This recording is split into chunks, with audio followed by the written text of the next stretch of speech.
Hey guys, welcome again to another talk on Darshan Talks, and we've got Mark Mincy back with us. This is the Darshan Talks podcast, regulatory guy, irregular podcast with host Darshan Kulkarni. You can find the show on Twitter at Darshan Talks or the show's website at darshantalks.com. This is Mark Mincy. I'm the Executive Vice President with US RX Care. We're a pharmacy risk management company. And Mark, when we spoke last, you talked about some of the conversations on how drug prices are getting out of control, and how in the payer system does land up getting more than many people expect. Could you talk a little bit about ways in which your company or in general there are to sort of minimize on those costs and how you guys get there? Sure. We have a couple of ways that we help clients reduce pharmacy spend.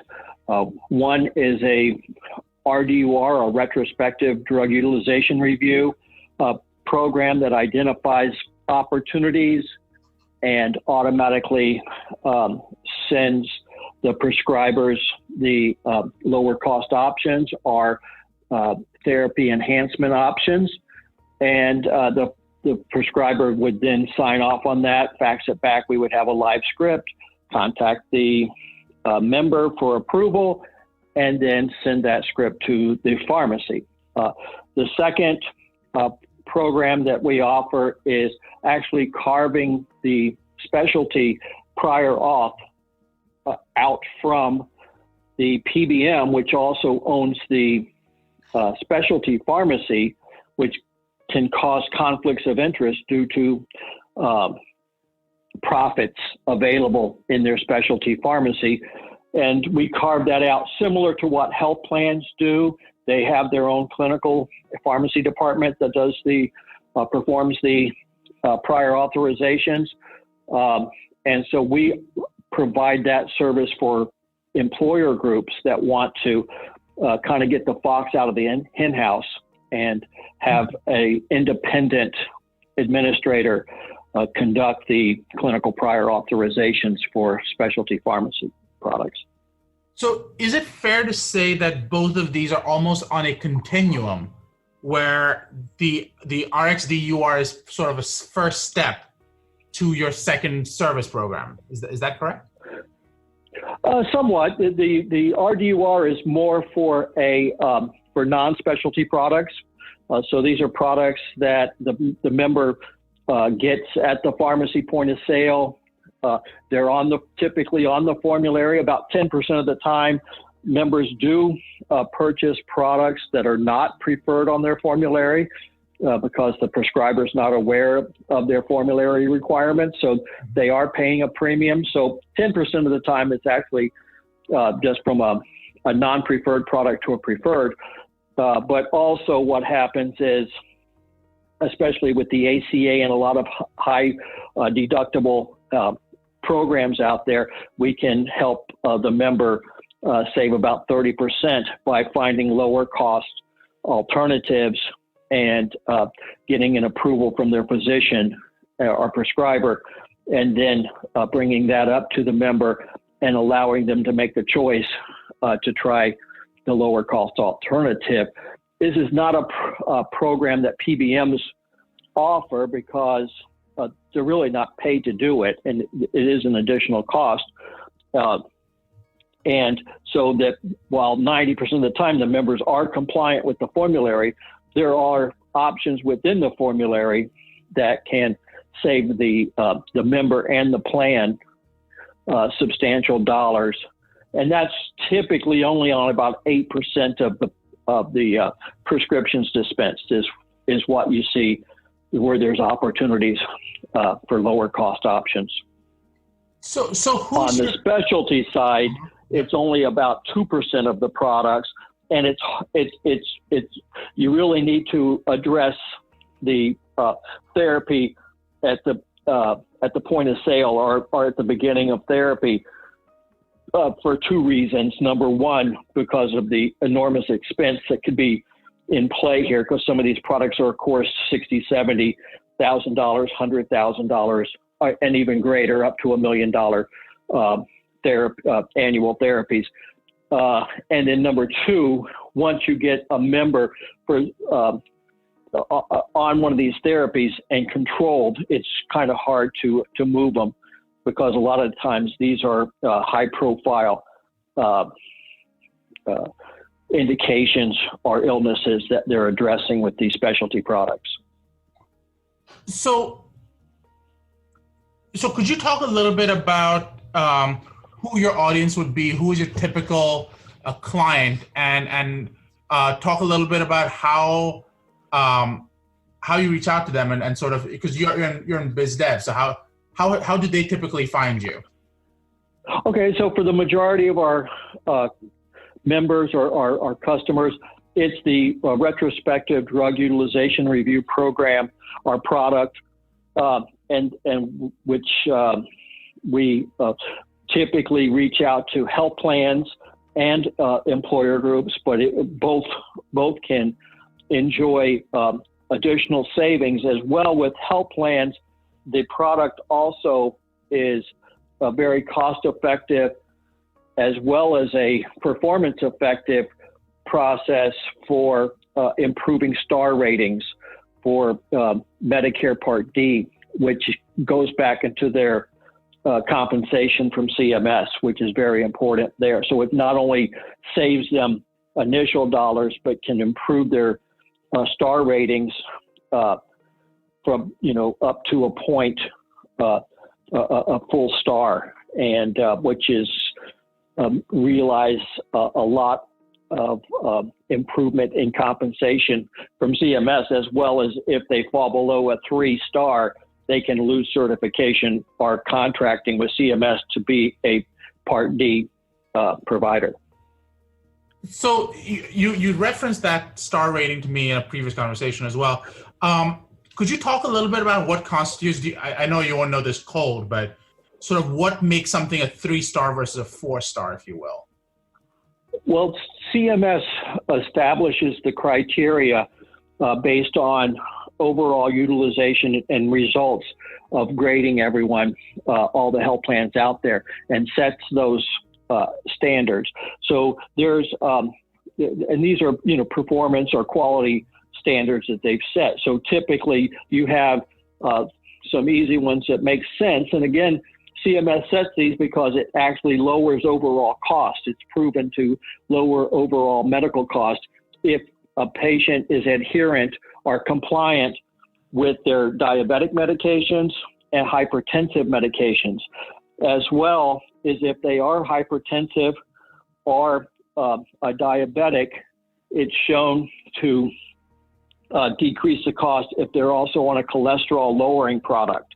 So we would identify anyone that's taking antihypertensives or diabetic medications and ensure that they're on a cost-effective cholesterol lowering product. And then you have some other markers, such as certain individuals that in regards to tests like for osteoporosis, so that we can request the prescriber authorize cost-effective testing or diagnostics for osteoporosis, or for eye exams for a diabetic, and so forth and so on. So that's how that's set, and why it's important to CMS, because it does lower their overall health cost for these members.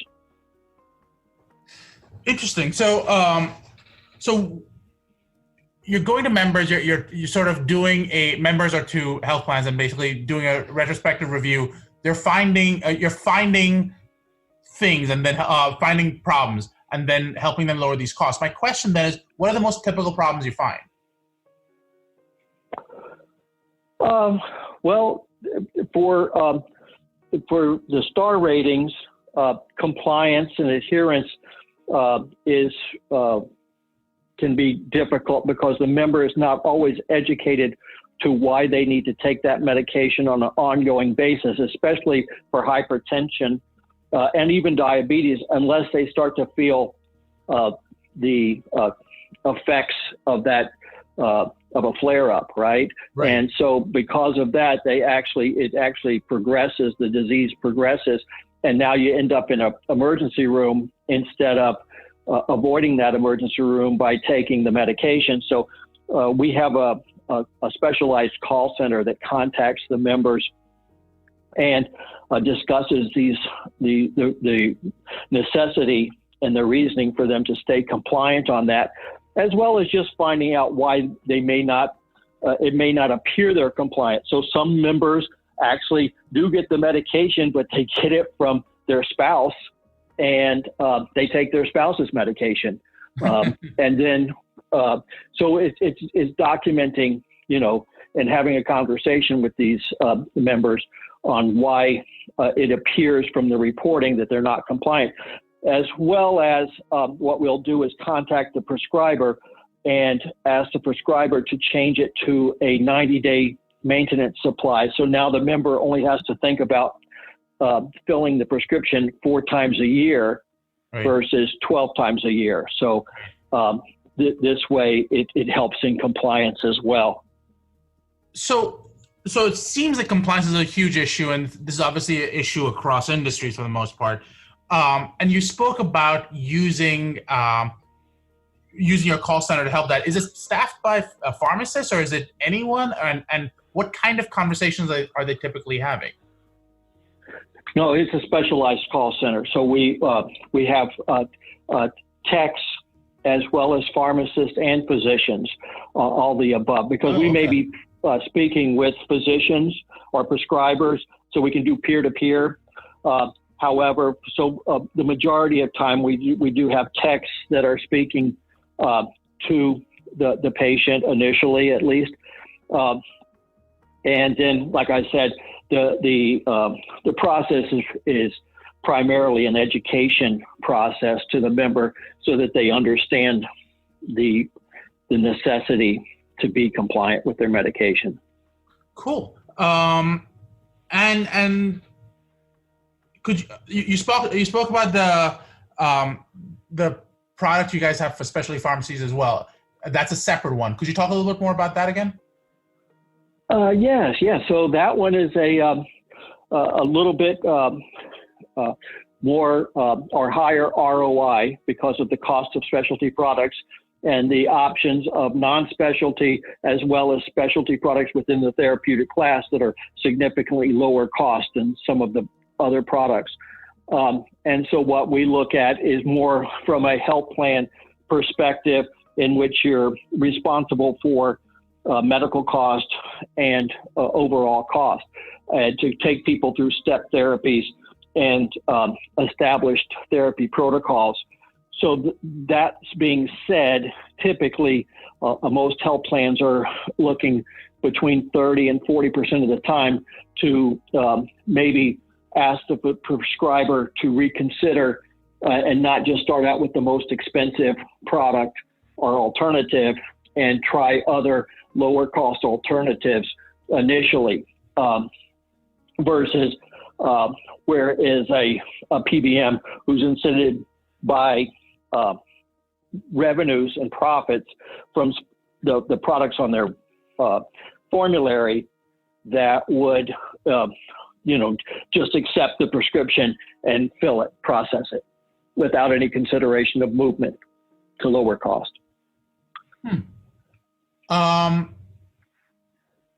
And so you who would be buying that? That's still the still health plans buying this type of product, or is it the members themselves, or is it group? Like who would be buying this? Who's your target audience, I guess?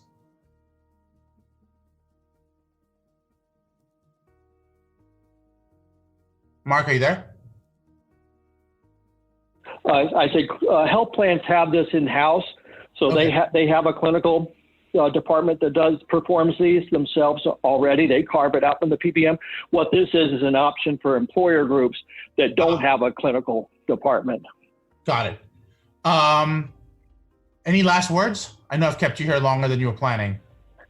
No, that's I think that summarizes it. Okay, Mark, thank you so much for taking the time. I know you've been really busy, and I know I appreciate you taking this time out on a Monday afternoon. So I appreciate it. We'll be in touch. Hopefully we can bring you back for some more talks. Sounds good. Thanks, Darshan. Thanks again. This is the Darshan Talks podcast, regulatory guy, irregular podcast with host Darshan Kulkarni. You can find the show on Twitter at Darshan Talks or the show's website at darshantalks.com.